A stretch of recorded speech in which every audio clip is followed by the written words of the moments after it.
అన్నాక అది పోయిందో మంచిగా లేచిపోతాడు. మీరు కూడా అట్లా చేశారు ఎప్పుడన్నా? ఆ తర్వాత భూతం బట్టి అది చేశాడనమాట ఉత్తిగానే. వీళ్ళు అనుకున్నారు తల్లిదండ్రుల ప్రేమన అట్లా అనుకున్నారనమాట.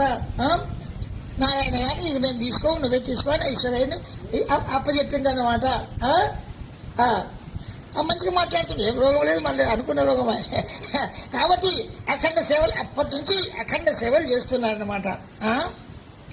ఒకనాడు నారాయణ గారు, మీరు విషయం చూడండి, సంభవం పని మీరు సంభవం కాదనుకుంటారు. ఒకనాడు నారాయణ గారికి బాగా జ్వరం వచ్చింది. వస్తే ఒక బారు అన్నాడు, అయ్యో ఇంత బుడిమకాయ ఉంటే బాగుండు అనుకున్నాడు. బుడిమకాయ ఉంటే చిపి కొంచెం చెచ్చేదిగా వచ్చు అని అట్లా మాట వరుసకు అట్లా అన్నాడు అన్నమాట. అన్నాడు అనమాట. తల్లితో అన్నాడు అనమాట, ఒక బుడిమకాయనా జ్వరం వచ్చింది, పుల్లగా తీయగా ఉండునో ఏమో అనుకున్నాడు అనమాట. ఈ మాటను ఈశ్వరుడు విన్నాడు. అబ్బో మా స్వామికి బుడిమకాయ కావాలనుకున్నాడు అనమాట. సప్పుడు లేదు సల్లేదన్నమాట. అక్కడ చేశాడు. బుడిమకాయలు ఈ దేశంలో ఇక్కడ దొరుకుతాయి, ఊళ్ళలో పట్నాలలో దొరుకుతాయి అనుకున్నాడనమాట. బాస్ పట్నం తయారైంది అదే రాత్రి. దాదాపు ఇంకో 2 లక్షలు 50 మైళ్ళు, మైలు కాదు కిలోమీటర్లు ఎంతో ఉంటుంది హైదరాబాద్ మర్కూకు. సరే అక్కడి నుంచి ఏం యోచన చేస్తాడు చూడు. భగవద్భక్తి ఉన్న భక్తుల మీద గట్లుంటాడు. ఇగో ఎవరో తింటావు అని అడుగుతాడు. తింటావా? వద్దమ్మా. వైరాగ్య కథలు చెప్తే మీకు అంత మంచిగా అనిపిస్తుందని ఈ కథ చెప్తున్నాం. అప్పుడే బయలుదేరాడు, తప్పుడు బయలుదేరాడు. హైదరాబాద్ దాకా నడిచిపోయినాడు, 50 కిలోమీటర్ల దాకా నడిచిపోయినాడు అన్నమాట. అక్కడికి పోయినమాట. ఆ తర్వాత పోయినాడు అనమాట. పట్టణంలో అంతటా అటు గాలి చూశాడు, మార్కెట్లలో ఆడ ఈడ ఎక్కడో చూశాడన్నమాట. కానీ ఎక్కడా అవి బుడిమకాయ, అది ఎందుకు దొరకలేవంటే కాలం కాని కాలం, బుడిమకాయలు ఉండే కాలం కాదు అది. అవి ఎక్కడా చూసినా దొరుకుతలేవు అన్నమాట. అట్లా బాగా దొరుకుతలేవు అన్నమాట. బాగా ఏడుస్తున్నాడు. ఇంతగానం 50 కిలోమీటర్ల దాకానే వస్తే బుడిమకాయల కన్నా వస్తే మా స్వామి గారు ఆయన అన్న పని రాకపోయి అని ఏడుచుకుంటా మొత్తుకుంటూ అక్కడే పొరులుతున్నాడు మార్కెట్లలో. మార్కెట్ ఏం చేయాలనుకున్నాడు అనమాట. వేసిండు ఎట్లా అది చూసేవాడు. బుట్లో 1 కిలో బుడిమకాయలు పెట్టుకుని ఒక ఆయన కూర్చున్నాడు. ఇదంతా చూడండి. ఇంకా ఇంతకన్నా విచిత్రం మాట్లాడుంటాయి. బుట్లో 1 కిలో ఇప్పుడు ఏం చెప్తే బుడిమకాయలు పెట్టుకొని ఇట్లా వేసి ఏడ్చేసి లేచాడు. నువ్వు కనుక హృదయస్ఫూర్తిగా భగవంతుని వేస్తే నువ్వు కానీ పని ఉండదండి నేను చెప్తా. నా పెద్దకైంది కానీ అమ్మా అట్లా కాదన్నమాట. బాగా ఏడుస్తున్నాడు. అంటేనే ఒక చిన్న బుట్టి పెట్టుకుని అంచెలో బుడిమకాయలు 1 కిలో లేదా అవన్నీ ఉన్నాయన్నమాట. పెట్టుకొని కూర్చున్నాడు అనమాట. అది చూడంగానే ఈశ్వరునికి రాజ్యం దొరికినంత సంతోషమైంది. మా స్వామికి కావాల్సిన అవసరమైతే దొరికింది కదా. త్వరగా తీసుకున్నాడు. త్వరగా పరిగెత్తుకుని టప్పుతో మళ్ళీ ఉరికొచ్చాడనమాట. మరి ఈ మాట వింటే మీరు నమ్మరన్నమాట. ఎందుకంటే వచ్చి అందరూ తెల్లారి వరకు మళ్ళీ ఆడబెట్టాడు. నీ మాటలు కాకపోతే 50 కిలోమీటర్లు ఎప్పుడు పోతాడు, ఎప్పుడు వస్తాడు అని నేను పోయినాక మీరు అనుమానపడకండి.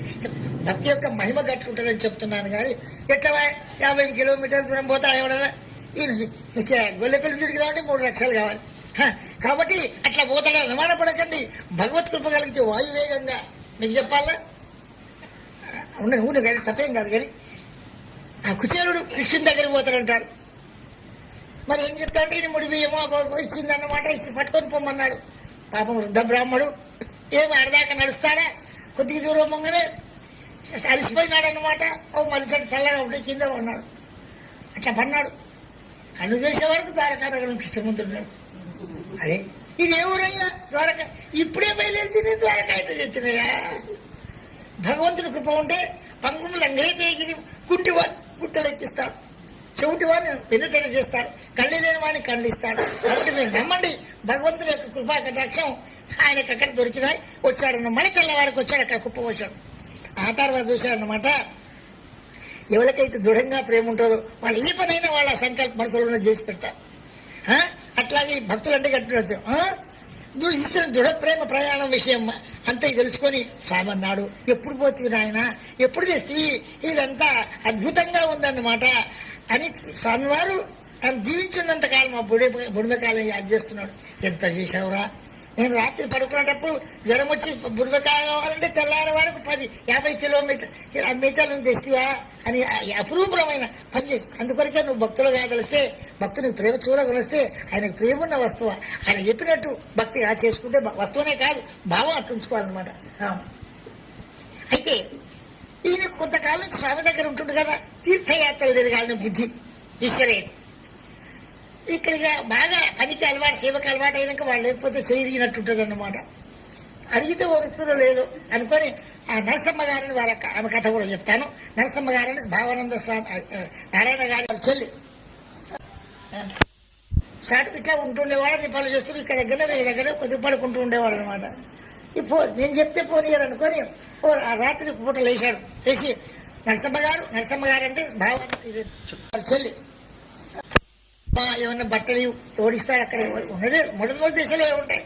ఆ తర్వాత మంచిది కొడుక నువ్వు ఎక్కడికన్నా నేటన్నా పోతా అన్నాడు అనమాట. నాకు చెప్పకుండా ఎక్కడికి పోకు, ఎందుకు పోతావు కొడుక అన్నాడు అనమాట. ఆయనతో పాద్దోతి ఇచ్చాడు. వెనుకటి ఏముంటుందండి, ఇప్పుడు ఇంత విషయం అయిపోయాయి. పాద్దోతి ఇస్తే అది కప్పుకున్నట్టు చేసి కూర్చున్నాడు. అన్నాడు సార్ అమ్మగారు నేను పోతున్నాను అనమాట. చలి పెడుతుందో మరి కనబండ జాలకపోతాడు అనుకున్నా. పో బిడ్డ అన్నాడు. అదే ఆజ్ఞ తీసుకున్నాడు అనమాట. చక్కగా పండరీపురం పోయినాడు.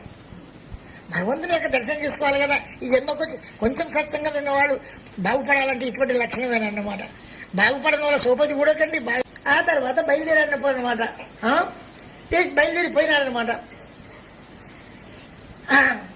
అక్కడ పోయినాడనమాట. అది ఎవరికి చెప్పలేదు, వాళ్ళు అడిగిపోయినాడనమాట. అక్కడికి పోయి ఉపవాస దీక్షతోటి నేను అన్నం తినా, పాండురంగా నువ్వు నాకు దర్శనం ఇచ్చేదాకా నేను అన్నం తినా. ఇదంతా కథలు తిరిగి కనిపిస్తాయి అనమాట. ఎవరిని అనుకోండి కానీ ఆ తర్వాత నేను అన్నదీనా అన్నాడు అనమాట. నేను ప్రత్యక్షంగా నేను చూడదలిచినాను పాండురంగా అని అక్కడ అంటున్నాడు అనమాట. అక్కడ బాగా భజన చేస్తూ విఠల విఠల్ పాండురంగా అని ఆహారం ఏం తీసుకుంటలేడు. భగవంతా అన్నాడు. ఈ ఈశ్వరుని తిరిగిన ఇంకొక వ్యక్తి కూడా అక్కడ గట్టే ఉన్నాడు అనమాట. నేను నువ్వు కనిపెడితేనే అన్నం తింటా, లేకపోతే లేదనే భావం దీక్షతో ఉన్నాడు అనమాట. వీళ్ళిద్దరు అన్నం తినపోయారు. పాండురంగని గది కదులుతుందన్నమాట. భక్తులకు అన్నం లేకుండా అది చిన్న తల్లికే తన పొరగాని తినకపోతే ఏడ్చేసి సస్తుంది అనమాట. ఆ పాండురంగడు అనుకున్నాడు బ్రాహ్మణ వేషం వేసుకొచ్చని రొట్టెలు, గుజరాత్ మహారాష్ట్ర కదా రొట్టెలు తింటారు, రొట్టెలు తినమని ఈశ్వరునికి ఇచ్చినాడు. మరో భక్తునికి కూడా ఇచ్చాడనమాట. ఈశ్వరుడు తీశాడు. నువ్వు కనపడదాకా నేను తిన తీసుకుపోయి చంద్రబాగలో వారేశాడు. వేషం బాగా పట్టుదల బాగుందన్నమాట. ఇంకో ఆయన తిన్నాడనమాట. ఆ తర్వాత మళ్ళా పండనాథుని యొక్క నామ సంకీర్తన అట్లా చేసుకుంటూ అక్కడే ఉంటున్నాడనమాట. ఏమిటి అట్లాగా భజన చేసుకుంటూ అట్లాగే ఉంటున్నాడనమాట. ఆ తర్వాత ఈ విధంగా భగవన్నామం చేసుకుంటూ అక్కడ ఉంటున్నాడనమాట. హరే విఠల పాండురంగ పరిపూర్ణ దయాలో హరే హరే, హరే విఠల పాండురంగ పరిపూర్ణ దయాలో హరే హరే, హరే విఠల పాండురంగ పరిపూర్ణ దయాలో హరే హరే, విఠల విఠల పాండురంగ పండరి పండరి పాండురంగ పండరి నాథ పతిత పావన పాండురంగ మహారాజ్, విఠల విఠల పాండురంగ పతిత పావన మహారాజ్, హరే విఠల పాండురంగ పరిపూర్ణ దయాలో హరే హరే. ఈ విధంగా పూర్ణామం చేసుకుంటూ అక్కడే ఉంటూ అక్కడే ఉన్నాడనమాట. ఆ తర్వాత అట్లా చేసుకుంటున్నాడనమాట. ఉన్నాడనమాట. ఇట్లా ఉన్నాడు. అయితే ఈయన పండగలో ఉన్నాడు. ఇట్లా భగవన్నామం చేసుకుంటూ ఉన్నాడు. ఉండే పాండురంగడు తన భక్తులు భోజనం చేసుకోకుండా ఉంటే పాండురంగానికి ఎంతో కష్టం అనిపిస్తాడనమాట. ముక్క ఒక అట్లా అనుకో సగం రొట్టెలో తిను అని సగం పాండురంగడు తినుకుంటూ బ్రాహ్మణ వేషంలో నువ్వు తిను ఆయన సగం ఒక్క అది తినిపించాడన్నమాట. ఇచ్చి తినిపించాడు. అట్లా చెప్పి అక్కడి నుంచి మాయమైపోయినాడు పాండురంగడు. కాబట్టి ప్రత్యక్ష దైవం అంటేనే అట్లా అన్నమాట. ఆ తర్వాత భక్తుల కోసం భగవంతుడు అపేక్షపడి వాళ్ళని కాపాడిన చోట ఎక్కడుందని ఎక్కడైనా సరే ఆయన మీద ఆధారపడిపో వస్తాడనమాట. కాపాడుతూ ఉంటాడనమాట. మళ్ళీ ఎకాయికి అదికొచ్చింది. నేను గురువు గారికి చెప్పకపోతే ఎవరికి చెప్పకపోతే ఈడికి వస్తే ఏమైతే అక్కడ గురువు గారు అనుకుంటుండనమాట. అంటాను ఇక్కడ మళ్ళీ చెప్తానమాట. ఈ ఈ నారాయణ గారికి ఈశ్వరికి ఇంత సంబంధం ఏమిటి మనకు తెలియాలి. ఎవరైనా ఎవరి సోపతి పెట్టినా వాళ్ళ పూర్వజన సంస్కారం ఉంటేనే కొన్నదాకా నిర్వహిస్తారు. లేకపోతే కొట్లాటలు విరుద్ధాలు వాడట్టు వీడట్టు అయిపోతాడన్నమాట. ఆ తర్వాత కాబట్టి ఏం జరిగినా ఏం నారాయణ గారు అంటే భావానంద స్వామినా ఈశ్వరే సేవ చేస్తుడేనా అన్నమాట. బాగా ఆలోచించుకున్నాడు. ఆ భావానంద నాకు ఈశ్వరుడికి ఇంత సంబంధం ఏమిటి, వాళ్ళు లేకపోతే నాకు మనసున పడతలేదు, ఇంత ఏమి సంబంధం అని భగవంతుడితో ప్రార్థించాడనమాట. అంటే ఆ తర్వాత జగన్నాథుడు సాక్షాత్కరించి కనపడి ఇట్లా చెప్పాడనమాట. ఏమని చెప్పాడు? అరే పూర్వజన్మంలో ఈ నారాయణ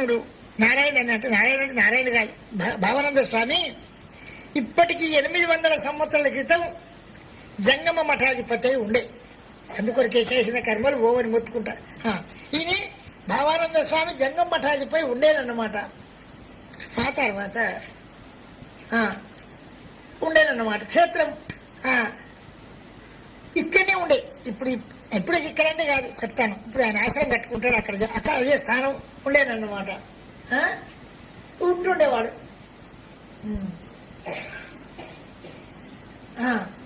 అతనికి 2 భార్యలు ఉండే. 800 సంవత్సరాల క్రితం ఆయనకు భావం. అందుకొరకే చెప్పే పని ఎందుకైనా ఏ పాపం చేయకండి అయ్యా, ఏ పుణ్యం చేసినా ఎప్పుడైనా మనకి వస్తాయి. 800 సంవత్సరంలో ఈయన నారాయణ అక్కడ ఉండే జంగమైనగా అట్లా ఉండేదన్నమాట. ఆ తర్వాత 2 భార్యలు ఉండే అప్పుడు ఆయన కాలంలో పేరు కలిసినప్పుడు. 2 భార్యలో పెద్ద భార్య ఏం పని చేస్తుంటే ఆమె ఉత్తమరాలు, ఈమె కూడా 2 ఉత్తమరాలు. కానీ పతివ్రత ఉండి ఇంటి వంట పని మొదలు చేసుకుంటుండేది. ఆ మొదటి భార్య ఒక భార్య ఇంటి పని చేసుకుంటూ వంట చేసుకుంటూ బాగా ప్రేమతో ఉండేది ఉత్తమరాలు. ఇంటి కార్యాలు చేసుకుంటుండేది. ఈ 2వ భార్య ఏం తెలిసినా మొగని మాట జవదాటకు మొగనికి వ్యతిరేకం లేదు, కానీ ఆయన అజ్ఞలో ఉండి కానీ స్త్రీ భోగాలు ఇంచుక కూడా ప్రేమించడం లేదు. నా దగ్గర సుఖంగా ఉండు అనే భావం ఆమె ప్రేమించడం లేదన్నమాట.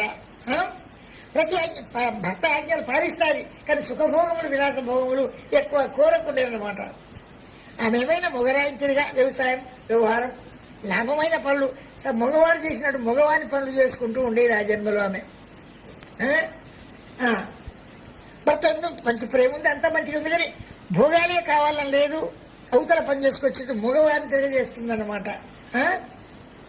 ఈ మధ్యలో 700 సంవత్సరాలు కలిసిపోయిన తర్వాత ఆమె అప్పుడు కూడా మగవాంతిగా వ్యవసాయం వ్యవహారం చూసింది కాబట్టి ఇప్పుడు ఆ భావమే ఈశ్వరయ్య పుట్టాడన్నమాట.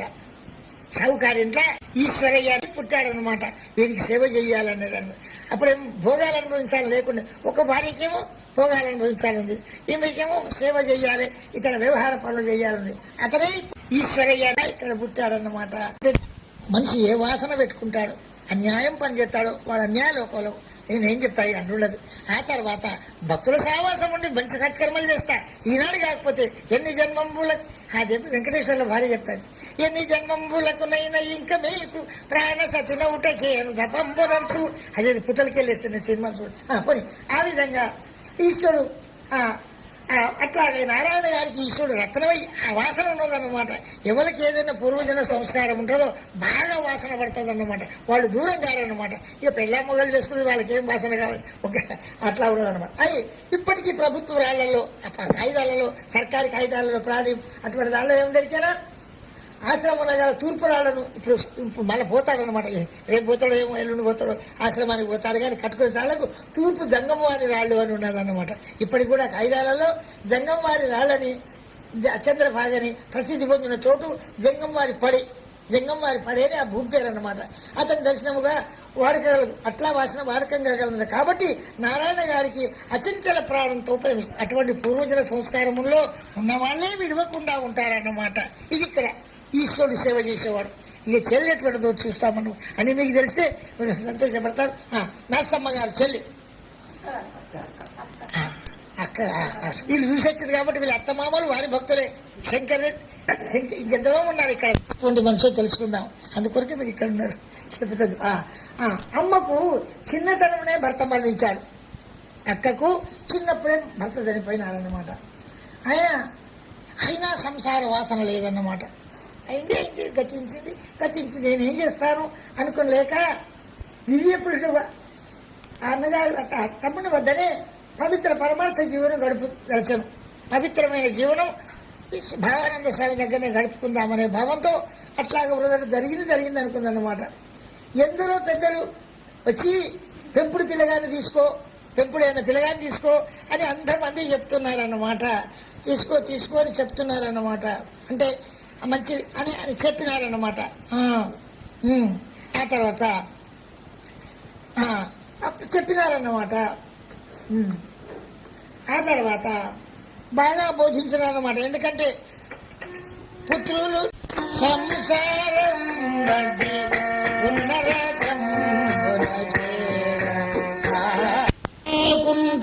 సద్గతి లేదని గాని తాను ధన్యుండైతే తనయులేలా. తాను మంచి భక్తుడైతే కొడుకులుంటే లేకపోతే సుఖము నిందునకు భార్యసుతులు అర్జింపగా వ్యక్తుడైపోయన వసుధలోన. భగవతం చెప్పారు సుఖదేవ్ యోగేంద్రునికి భార్య పిల్లలు అని దండు కూడా అయిందా? అందరూ చెప్తున్నారు నాకు. ధృతరాష్ట్రునకు 9 కొడుకులుండి ధృతరాష్ట్రునకు దండి సుతులుండి 9 తాము ధరించిరా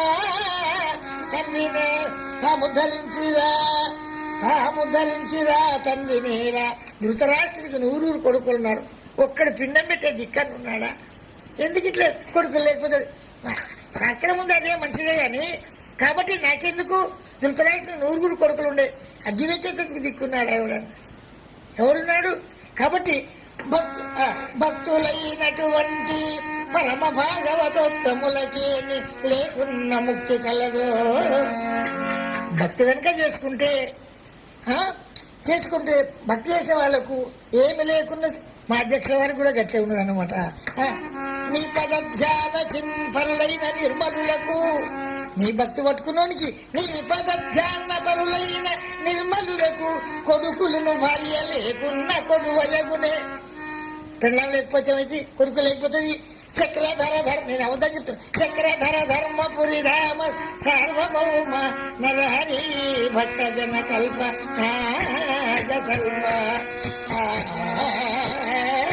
నాయన నన్ను కొడుకులు తీసుకొని సాదుకొని జాయిదాలు పెట్టుకొని ఉండమంటారు ఎందుకు? నాకు అదేం లేదు అన్నకు అంటారన్నమాట. ఆ తర్వాత అట్లా చెప్తుందన్నమాట.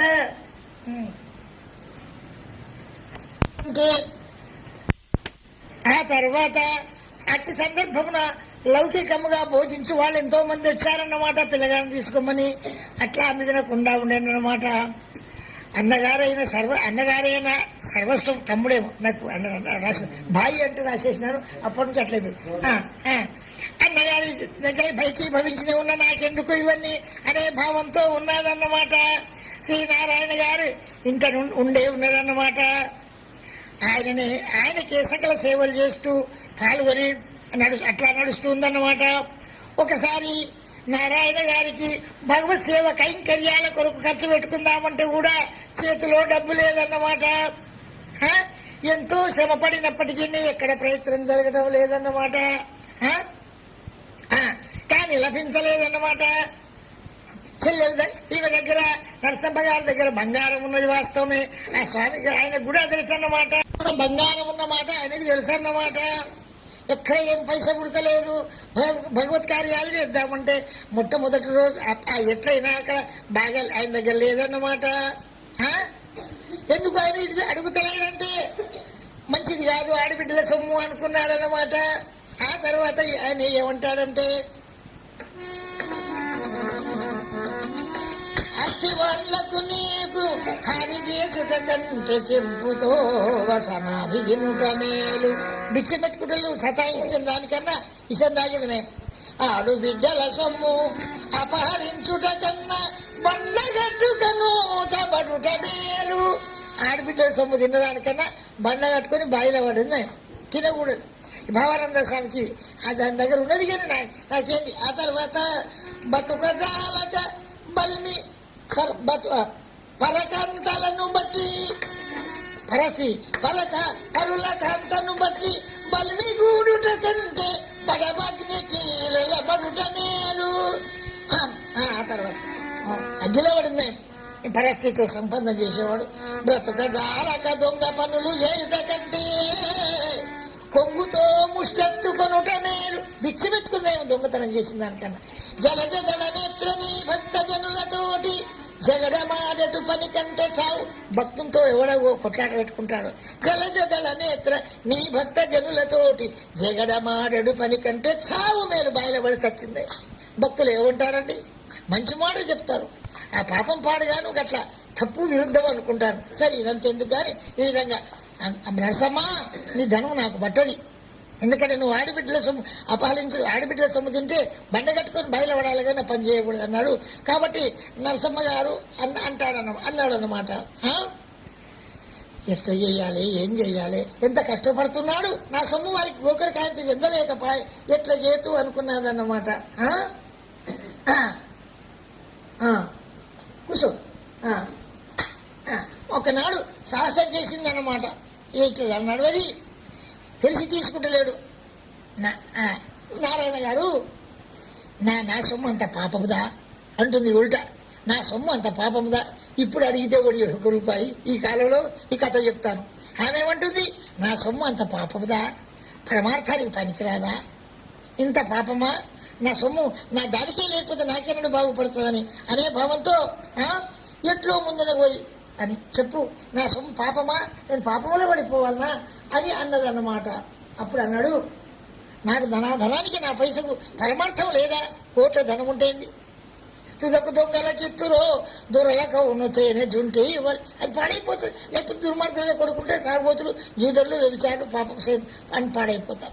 కాబట్టి నా ధనం ఆధ్యాత్మిక భక్తికి పనికిరాదా అయ్యా అన్నాను. ఏళ్ళు సాగింది ఆమె నరసమ్మ గారు.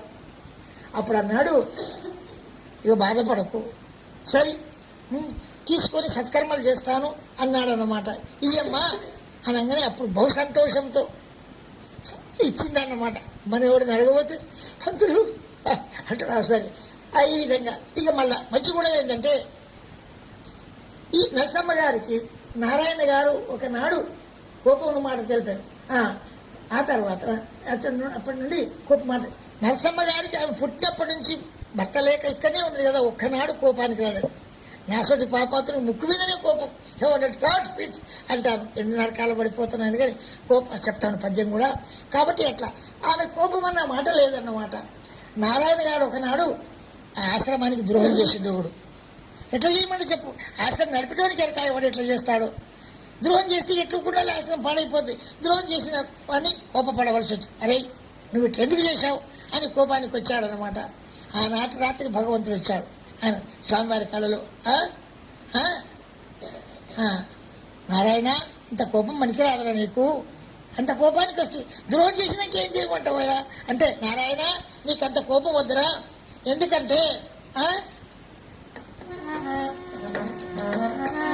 కోపమును చరాదు ఘనకో విధులైనను కోపముని నన్ను పాపములెల్లజేయుటకు పాల్పడుచుందును కాంచకుండవి కోపమే దుర్గుణంబు రణగుర్చును కావున నీదు కోపము తోడనే అణచి గోపకిశోరుని గొల్లు జీవమా.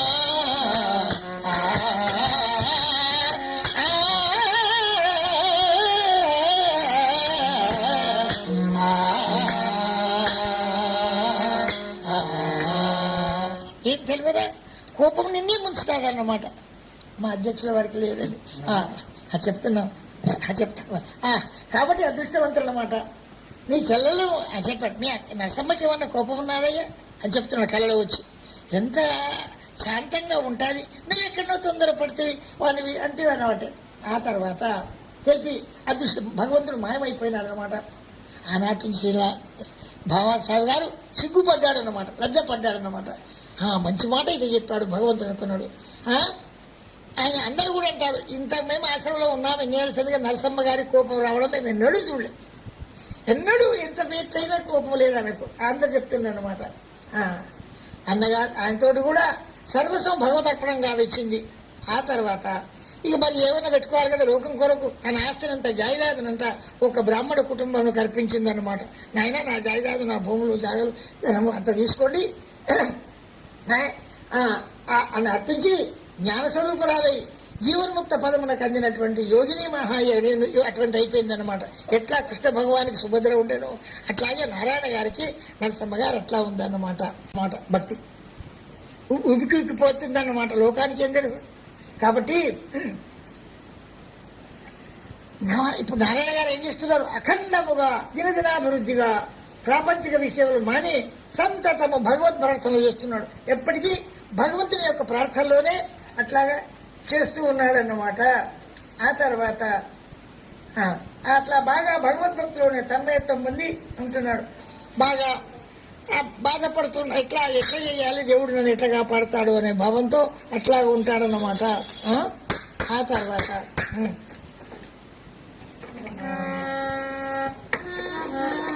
ఎటుగా చేదావో రామయ్య నెటుగా చేదావో రామయ్య నన్ను ఎటుగా చేదావు పటుకర మాగు నీ పవన నామము ఇటముగే మదిలో గలపనైతిని కుటిల మధుల తోడ కూడి లక్ష్యాన్ని వేడకుంటి ఇటువలికి నిన్ను జట్టు వేసదయ్యో ఎటుగా చేదావో రామయ్య ఎటుగో చేదావో రామయ్య పతితుడ తండ్రిని రామయ్య నా గతిని వెంటిని రామయ్య సతీ సుతాగుల చూచుకొంచుని అతి మరాందుడ అయ్యి ఉంటిని సతతము నిన్నే నమ్మించి మొదలు సత్యరూప సర్వత్తర్యామి విధము దెప్పగనము భజించ మతిప్రధానక పావన రామ. ఈ మహర్మణయ్య ఎటుగా చేదవు రామయ్య నెటుగో చేదవు రామయ్య ఎటుగా చేదవు రామయ్య పక్షివాహన జగత్ రక్ష పోషక రామయ్య కుక్షింభరుడన్నై ఎల్లవేళల విక్షమేతుజునే ఉంటివే తోడు రక్షకుండవని రక్షింపవలుడ నిత్యతోడు నగలంకనైతిని సాక్షాత్ కన్ను చూనితుడనైతిని రక్షణముల నా పాపము నాపి ఎదుగా చేదావో రామయ్య ఎదుగో చేదావో. బాగుంది. ఈ విధంగా బాగా వైరాగ్యం వచ్చిందన్నమాట. ఎట్లా చేస్తావు, నన్ను ఎట్లా కాపాడతావు, నేనేం చేయొచ్చు అంటున్నాడు. జగత్ ప్రభు యొక్క ఏమిటి మరి ఇట్లా కాలం గడుస్తుందన్నమాట. బాహ్య ప్రపంచం అంతా వైరాగ్యంలో కాలిపోయిందన్నమాట. సంసారం కాలిపోయింది, అంతటి కనపడుతుంది. శృంగారం విలాసం కనపడుతుంది. భక్తి కలిగినా కొద్దిగా అట్లా అవుతుంది అన్నమాట. భోగములు లోక విశేషములు నీ హృదయంకు కదల్చవు. ఎన్ని భోగాలు పెట్టినా ఎన్ని వేలు చెప్పినా ఈయన హృదయాన్ని కదిలించలేవన్నమాట. గంటల కొద్ది భగవద్ధ్యానమగ్నులై స్మృతి లేకపడి ఉండేవాడన్నమాట. గంటల కొద్ది కూడా భగవద్ధ్యానపరుడై ధ్యాస లేకుండా పడి ఉండేవాడన్నమాట. ఆ తర్వాత లోక విషయంలో వీళ్ళకి నచ్చకుండా అయిపోయిందన్నమాట. ఇట్లా ఉంటూ ఉండేవాడనమాట. పడుకొని ముచ్చలో పడుకున్న నామ పెదవులాడుతూనే ఉండే అన్నమాట. కనబడుతున్నా చూసే వాళ్ళకందరికీ కూడా పెదవులాడుతూనే ఉన్నాయన్నమాట. భగవంతుతో ఏదో మాట్లాడుతుండా ఏమి అన్నట్టుంటుండే అన్నమాట. బయటికి చూస్తే తెలివిగానే వేదాంత గ్రంథాలు తీసి చదువుతుండేవాడన్నమాట. ఒక్క నిమిషం కూడా ఉత్తగపోదు.